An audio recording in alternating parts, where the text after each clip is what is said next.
Hello everyone, आज है 10 सितंबर और आज इस वीडियो में हम बात करने जा रहे हैं रामा स्टील ट्यूब्स के बारे में। 14 रुपये का शेयर है, 5% का डिक्लाइन है और एक महीने में देखो तो 28% की तेज़ी। 10 रुपये से भागकर ये 16-17 पे गया था। काफ़ी बेहतरीन रफ्तार हमें देखने को मिली ज़रूर थी। और अगर आप मेरे चैनल को रेगुलर फॉलो करते हो, अभी 4 दिन पहले ही सैटरडे को मैंने इसके ऊपर वीडियो बनाया था जहाँ पर मैंने कहा था कि भाई साहब गिरावट यहाँ पर आपको देखने को मिलने वाली है बहुत जल्दी, क्योंकि इसने भैया 50-55% का मतलब यहाँ पर रिटर्न बनाकर दिया था, वो भी सिर्फ 3 दिनों के अंदर। 3 दिनों में ये 55% की तेज़ी दिखा चुका था। और जिस खबर के चलते तेज़ी आई थी उसके बारे में भी तब मैंने बात करी थी।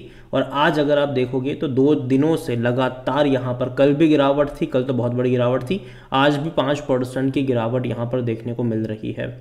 तो बात करना बनता भी है कि कहाँ तक गहरा सकती है, क्या सिनारियो यहाँ पर देखने को मिल रहा है, भरोसा कर सकते हैं कि नहीं इसके ऊपर, फंडामेंटल्स कैसे हैं, सब कुछ डिस्कस करेंगे। लेकिन उससे पहले अगर आपने अभी तक चैनल को सब्सक्राइब नहीं किया है तो प्लीज़ अभी इसे सब्सक्राइब कर लीजिए, क्योंकि आगे भी बहुत सारे वीडियोज़ हैं जो आपको काफ़ी ज़्यादा हेल्प करेंगे।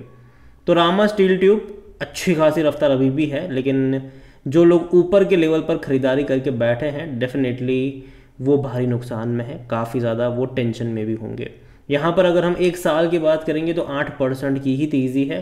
और एक साल में कई बार ऐसा हुआ है कि एक झटके में एक बहुत बड़ी तेज़ी इसने दिखा दी थी, लेकिन बाद में हर बार गिरा, फिर एक तेज़ी दिखाई, फिर गिरावट आई, फिर एक बहुत बड़ी तेज़ी दिखाई। इससे पहले भी अगर आप देखो तो ये 12 रुपये से ऐसा भागा था कि ये गया था सीधा 15 रुपये पर, लेकिन हर बार गिरा ये। लेकिन इस बार बहुत बड़ी तेज़ी आई, ऐसी तेज़ी भैया इससे पहले कभी देखने को नहीं मिली कि 3 दिनों में 55% की तेज़ी दिखा देगी।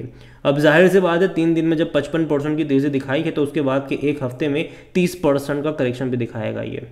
उनमें से ऑलरेडी काफ़ी कुछ तो देखने को मिल भी चुका है। 5 साल का भी अगर आप ग्राफ देखो तो अभी भी 1600% का ग्रोथ है। देखिए ये 50 पैसे से भी कम प्राइस पे ट्रेड करा था पिछले साल मतलब 2020 के कोविड में, ठीक है। बेहतरीन रफ्तार देखी, एक मेजर करेक्शन भी आया, दोबारा तेज़ी देखी, दोबारा बड़े करेक्शन से गुजर रहा था, दोबारा खबर आई और शेयर भाग गया। और यहाँ पर अगर आप न्यूज़ देखोगे तो भाई साहब जाहिर सी बात है अभी देखो प्रॉफिट टेकिंग यहाँ पर चल रही है और उसमें कोई बुराई नहीं है, अच्छी बात है कि प्रॉफिट टेकिंग यहाँ पर आ भी रही है। लगातार बहुत बड़ी तेज़ी दिखाई थी इसने, 60% तक की ऑलमोस्ट तेज़ी यहाँ पर आ गई थी। तो गिरावट आना लाजमी था, प्रॉफिट टेकिंग आना यहाँ पर लाजमी था और वही देखने को मिल भी रहा है। यहाँ पर जो ट्रिगर हुआ था वो वही था कि भाई जो इन्होंने ना एक कोलैबोरेशन करा था ऑनिक्स रिन्यूएबल के साथ, और काफ़ी लोगों ने इसको ये मान के ले लिया कि भैया इन्होंने रिन्यूएबल एनर्जी सेक्टर में ये लोग एंट्री कर रहे हैं। यहाँ पर एक स्ट्रेटेजिक कोलैबोरेशन हुआ है और यहाँ पर होने ये वाला है कि this partnership will focus on leveraging the expertise of Rama steel tube. जो ऑनिक्स है उसको रामा स्टील ट्यूब जो है वो प्रोवाइड कराएंगे steel structure along with the single axis tracker and also focus of dual axis tracker to the expand is future essential for the solar project undertaken by the Onix renewable. तो Onix renewable के साथ इन्होंने collaboration करा है और उनको ये सब चीज़ें ये लोग प्रोवाइड करवाएंगे।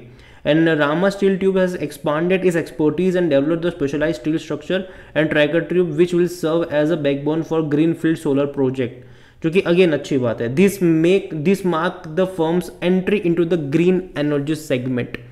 डेफिनेटली कंपनी की ग्रीन एनर्जी सेगमेंट में एंट्री भी हो रही है, क्योंकि कहीं ना कहीं आने वाले टाइम में भी जो स्पेशलाइज स्ट्रक्चर ये लोग बना रहे हैं उसका इस्तेमाल होगा इन सारी चीज़ों में।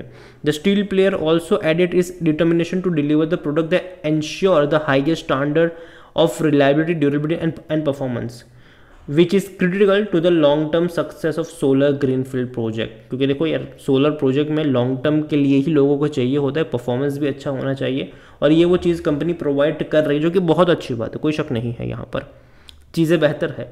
लेकिन आपको ये भी समझना हो कि जब 3 दिन में 60% की तेज़ी कोई शेयर दिखाता है तो बाद में 30% का करेक्शन भी दिखाने के लिए ज़रूर आएगा ये। और जहाँ तक वॉल्यूम्स की बात करी जाए तो अभी भी तकरीबन 13 करोड़ से भी ज़्यादा के शेयर यहाँ पर ट्रेड होते नजर है। और देखो ऐसा नहीं कि जब गिरावट आई तब मैं बात कर रहा हूँ, ठीक है। अगर आप चैनल को रेगुलर फॉलो करते हो, लास्ट फ्राइडे अभी 4 दिन पहले सैटरडे को ही मैंने इसके ऊपर वीडियो बनाया था जहाँ मैंने कहा था कि गिरावट आएगी तो ज़बरदस्त वाली गिरावट भी आएगी और 1-2 दिन में वो और या फिर 10-12% से वो शांत नहीं होगी, वो एटलीस्ट 25-30% का डिक्लाइन दिखाएगी। उसके बाद फिर कहीं ना कहीं स्टेबिलिटी भी देखने को मिलेगी यहाँ पर। ऐसा नहीं कि ख़राब है ये, नहीं, स्टेबिलिटी आएगी लेकिन अभी मौके नहीं है। आपको समझना चाहिए कि 60% जब कोई शेयर दौड़ जाता है तब खरीदारी के मौके नहीं होते, तब एक प्रॉफिट टेकिंग के मौके यहाँ पर बनते नजर आ जाते हैं। कंपनी के बारे में अगर आप देखोगे तो इसका जो मार्केट कैप है वो 2188 करोड़ का है। छोटी सी कंपनी है ये। और जहाँ तक नज़र करें according to Moneycontrol user, अब हर कोई कह रहा है बेचो और भाग जाएगा आपसे। प्रॉफिट टेकिंग की सिंपल सी बात है। 62% लोग कह रहे हैं बेचो, 23% लोग कह रहे हैं खरीदारी करो। According to Moneycontrol user, कोई एक्सपर्ट वगैरह ये नहीं है ये। 15% लोग कह रहे हैं होल्ड करो यहाँ पर। आप भी जाके यहाँ पर बाय सेल होल्ड कर दोगे तो वो भैया आपका भी व्यूज़ यहाँ पर ले लेगा, ठीक है। और जहाँ तक बात करें इनसाइडर्स की, तो ये इंपॉर्टेंट है। इस साल अगर आप देखोगे तो 2 प्रमोटर है, रिची बंसल और नरेश कुमार बंसल। और इन्होंने पिछले महीने 10 रुपये के भाव पर, जो प्रमोटर नरेश बंसल है, उन्होंने कितने शेयर्स बेचे यहाँ पर, डंप करे, बेच दिए 6 करोड़ शेयर्स। ऋषि बंसल ने भी 7 करोड़ शेयर बेच दिए 10 रुपये के भाव पर, ठीक है। इससे पहले भी अगर आप देखो 2023 में भी अगर आप देखोगे तो प्रमोटर ने बिकवाली करी थी यहाँ पर, 22 में भी बिकवाली करी है। प्रमोटर बेच रहा है यहाँ पर, और ये अच्छा साइन तो नहीं है, ये अच्छा साइन तो नहीं है। और जहाँ तक इनके परफॉर्मेंस भी देखोगे तो अब तक रेवेन्यू इनके बढ़ रहे थे। 2023 में अच्छे रेवेन्यू थे, लेकिन बाद में क्या हुआ, 24 में वापस रेवेन्यू में एक मेजर फॉल कह लो या फिर रेवेन्यू में गिरावट कह लो, वो हमें ये देखने को मिली यहाँ पर। और जहाँ तक इनके प्रॉफिट्स की बात करी जाए तो प्रॉफिट में ग्रोथ नहीं है, ठीक है। पिछले 3 सालों में ग्रोथ नहीं है उतनी ज़्यादा।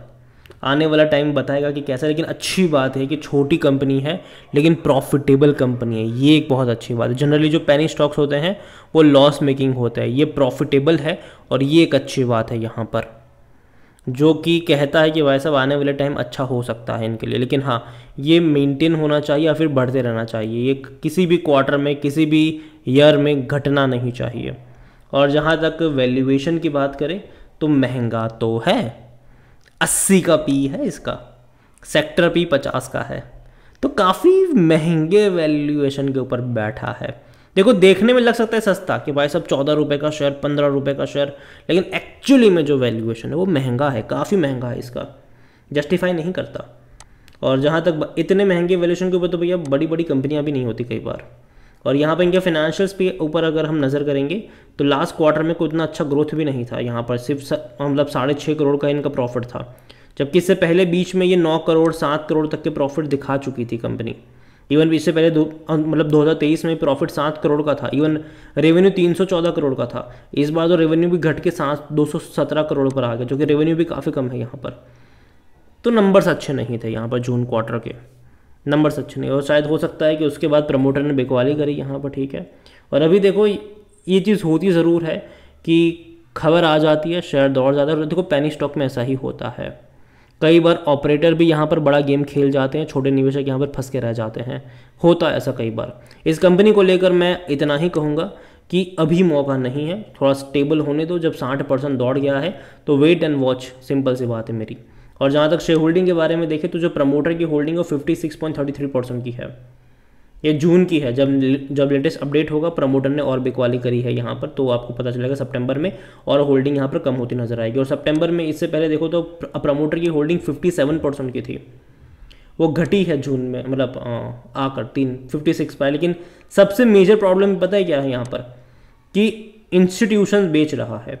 म्यूचुअल फंड 0.59% से एग्जिट कर चुका है ही नहीं। इवन अगर आप डोमेस्टिक 0.10% से, वो भी एग्जिट कर चुका है ही नहीं। एफआईएस देखोगे तो 0.33% से बहुत घट के 0.05 पर आए हैं। तो बहुत भारी मात्रा में इंस्टीट्यूशन ने लगातार बिकवाली करी है। इवन एफआईएस के पास पहले 2% की भी होल्डिंग थी, वो लगातार बेच रहे हैं यहाँ पर। खरीद कौन रहा है? छोटे निवेशक। 13.5% की होल्डिंग थी सितंबर में 2023 में, 3 ही क्वार्टर में 13.5% की होल्डिंग जो थी वो 24.5% पर आ गए ये लोग। अदर पार्टीज़ भी बेच रही हैं, और ये अच्छा साइन किसी भी कंपनी में नहीं होता। 28% की जो होल्डिंग अदर पार्टीज़ की थी वो भाई साहब बेच के 19 पर आ गए ये लोग भी। तो ये बिल्कुल भी अच्छा साइन नहीं है कि हर कोई बेच रहा है। हर कोई, प्रमोटर से लेकर अदर पार्टी से लेकर म्यूचुअल फंड से लेकर डोमेस्टिक से लेकर एफआईएल से लेकर हर कोई बेचने में लगा है, और रिटेल इन्वेस्टर जो छोटे निवेशक वो यहाँ पर खरीदारी कर रहे हैं। हालांकि देखो शॉर्ट टर्म में जो तेज़ी आई यहाँ पर डेफिनेटली उनका फ़ायदा हो ज़रूर गया है यहाँ पर, लेकिन होता यही है ना कि ऐसा कुछ होता है ना तो और ज़्यादा क्वांटिटी में बड़े इंस्टीट्यूशन मतलब और बिकवाली करते हैं, प्रमोटर और बिकवाली करते हैं, और ये देखना इंटरेस्टिंग होगा कि ये जो तेज़ी आई उसमें खरीदारी कौन करी थी, मतलब किसने बिकवाली करी थी, ये देखना भी इंटरेस्टिंग होगा। ओवरऑल मैं इतना ही कहूँगा, दूर बैठो तमाशा देखो, जब तक ये थोड़ा सा शांत नहीं हो जाता तब तक दूर बैठो तमाशा देखो, ये मेरा मानना है। बाकी मर्जी आपकी है। अगेन कोई रिकमेंडेशन मेरी यहाँ पर नहीं है, ठीक है, कोई रिकमेंडेशन यहाँ पर नहीं है मेरी। इवन मैंने सैटरडे को भी जब मैंने बात करी थी मैंने यही कहा था कि जब गिरावट आएगी बड़ी वाली यहाँ पर गिरावट आएगी, हो सकता है कि शायद थोड़ा बहुत ऊपर चला जाए लेकिन बाद में गिरावट यहाँ पर ज़रूर देखने को मिलेगी। खबर का जो इम्पैक्ट था वो देखने को मिल गया, अब यहाँ पर प्रॉफिट टेकिंग के मौके बन रहे हैं, और यही टाइम हो, और यही ऐसा होता है कि खबर के बाद ना, जब खबर आती है ना तो रिटेल इन्वेस्टर खरीदारी करता है, इंस्टीट्यूशन वाले प्रॉफिट टेकिंग कर लेते हैं, प्रमोटर प्रॉफिट टेकिंग करते हैं, ये कई बार देखने को मिला है। तो थोड़ा सा सावधानी यहाँ पर बरतिएगा ज़रूर। कंपनी हालांकि अच्छी कंपनी है, प्रॉफिटेबल कंपनी, अच्छी बात है, लेकिन वैल्यूशन इसके अभी भी महंगे हैं।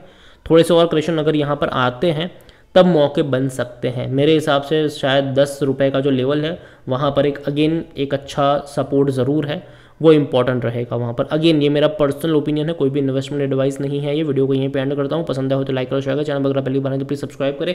और रामा स्टील के बारे में क्या सोचते हैं वो भी आप मुझे कमेंट में लिख के बता सकते हैं। Thank you.